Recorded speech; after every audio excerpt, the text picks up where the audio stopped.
What's up, Space Monkeys? Welcome to Political Fight Club. I'm your host, Robert Durden, and today I'm going to be doing multiple episodes, probably as many as 4 or 5.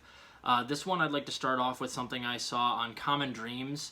And as you guys know, because of my background being a doctor, I like to throw in science and techie stuff, and I keep you up to date on COVID and climate change as best I can. And this has to do with politics and climate change, and it's one of those stats you want to stick in your back pocket during debates for when you're arguing for climate change and like progressive tax legislation. So the headline here at Common Dreams reads, over the last 25 years, world's wealthiest 5% behind over 1/3 of global emissions growth, study cites. So this study is from Cambridge, and the reason that I read it is because, or the reason that a lot of these things are coming to light right now are because the United Nations Climate Conference is coming up, and I think it's being held in England this year. And so stuff like this tends to come up right around now because a lot of the other nations that aren't the U.S. are trying to figure out exactly how we curb this type of stuff. So it's way worse than the headline even reads, guys. As this study shows, the top 10% of earners cause over 50% of emissions. And worse than that, the top 5% cause 37% by themselves. 37%, that's far over 1/3. So almost 4 out of, or 40%. So think about that for a second. These people who are flying around on their jets and running all of our big corporations and who are basically living whatever life they want to, they're causing most of the emissions, particularly like per capita. Like, this is insane that they can produce this much emissions with that few of people. And that's one of those stats that I want you guys to hold on to, because I always like the stat, the top 71% of emissions are caused by the top 100 biggest corporations in the world.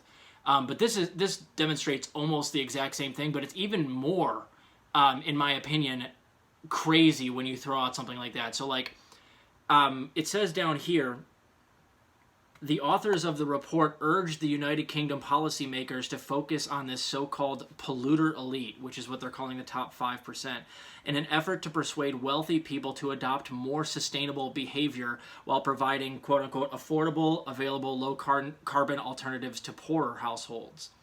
So, I mean, that says it right there. It's hilarious that the policymakers, they come to this conclusion. The first thing that they say is the correct conclusion, because they're scientists, is, dude, we gotta get these fucking rich people to stop doing this. This is what they're, like, we, as poor people, they will tell us that our individual behaviors are the things that are causing climate change and all this pollution. That's gaslighting. That's not right. They act like you don't know the statistics.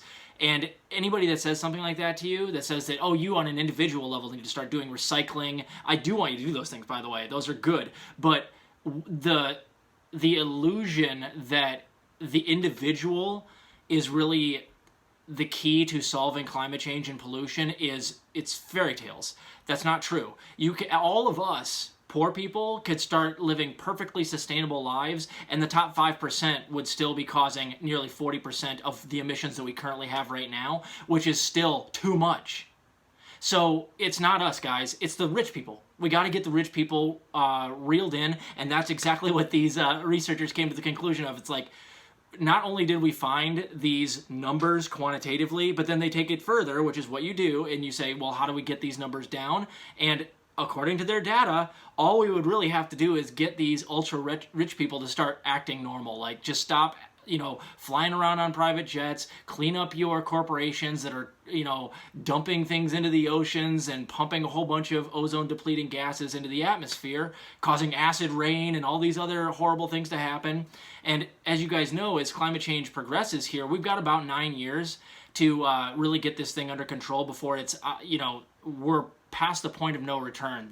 Whatever it is, I think it's 1.5 or 2 degrees Celsius above where we're supposed to be.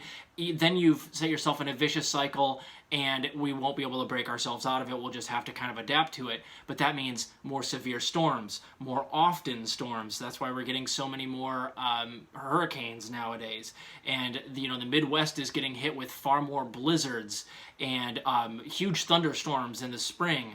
And that's a normal thing, but the frequency and the severity of these things has been off the charts, and I've even noticed it. But I mean, everywhere in the country is going to have worse wildfires on the West Coast, worse blizzards in the Northeast. You know, you're just going to have to deal with it unless we get this under control. We have less than a decade to do it. And since Joe Biden's in office, he's not going to do shit. So we'd have to hope that we get somebody like Bernie in there soon. So we don't really even have 9 years because Biden's not going to do Dickie McGee's ex, to steal Kyle Kalinskiism there. He's not going to do anything over his next 3 years. So we've got really like 5 or 6 years to get this under control. Now, I'm not hopeful for that, but I'm going to keep throwing this stuff out there to you guys because this is one of those things that it's like when you go to the doctor and you don't know what's wrong with you, and then they come in and they've done some scans and they go, oh, well, yeah, well, we know what the problem is. Like this is too high, or you've got a tumor here, or we know exactly what's going on, but here's the deal. We know how to get rid of it. It's okay. It's not a big deal. We're just going to take out that tumor, or we're going to get you on some medication, and it's going to take care of your issue, and you're going to balance right out, and you're going to feel fine. It's okay. We know what the problem is. That's what this does.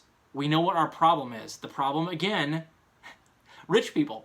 Rich people are the problem. So either they correct themselves and we convince them, which I think most of these people are sociopathic. I don't think they're able to be convinced. Or better, get them out of office so that they're not legislating to get money out of politics. So they don't have as much political influence anymore. And we can do the same exact thing. So either we can try to change their minds, or better yet, let's just get them out of office and get money out of politics. And then we can actually start moving towards, sustainability and green energy and stuff like that, like the entire rest of the industrialized world is doing. So keep this one in your back pocket, guys. Top 5% of earners create 37% of global emissions.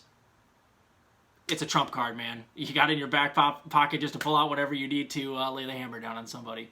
So I'll talk to you guys later. We're going to do our jerks of the week later on today. And I've got one more episode I want to do talking about something good news that I heard this morning. Thanks to a good politic guy. He broke this. But it looks like Charles Booker's running in Kentucky against Rand Paul. So I'll have you that story as well updated when I've done a little more research. I'll see you guys.